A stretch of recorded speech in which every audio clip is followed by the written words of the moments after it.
በመድር ላይ ስትኖሩ እናንተንም የሚያረካ እግዚአብሔርን በእናንተ እንዲደሰት የሚያረጋው ብቸኛ ነገር ነው ዛሬ የምነግራችሁ።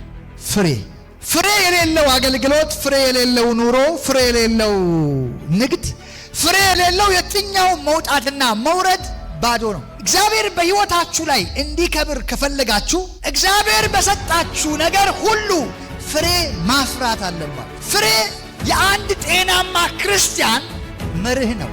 ክርስቲያን ፍሬ ካልታየበት አገልግሎቱ ጥያቄ ውስጥ ነው፣ ሕይወቱ ጥያቄ ውስጥ ነው፣ ኑሮ ጥያቄ ውስጥ ነው። ነገሮቻችሁን ልክ አይደለህም በሚሉ ሰዎች አይደለም ልክ አለመሆንህ የሚታወቀው፣ ወይም ደግሞ ልክ ነህ በሚሉ ሰዎች አይደለም ልክ መሆንህ የሚታወቀው። ልክነትህ የሚታወቀው በፍሬ።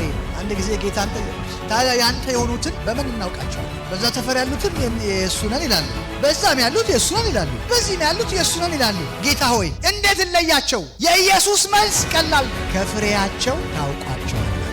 የኢየሱስ መሆናችን የሚታወቀው በፍሬያችን ነው። ፍሬ ዋና ጉዳይ ነው። ፍሬ ወሳኝ ጉዳይ። ስለዚህ ጌታ ፍሬን እንደ ትልቅ መርህ አስቀምጦታል። እኛ ደግሞ ፍሬን ረስተናል። እንዲህ ያለ ጌታ በዮሐንስ 14 ላይ እኔ የወይን ግንድ ነኝ፣ እናንተም ቅርንጫፎች ናችሁ። ያለ እኔ ምንም ልታደርጉ አትችሉ። በእኔ የሚኖር እኔም በእርሱ እርሱ ብዙ ፍሬ ያፈራል።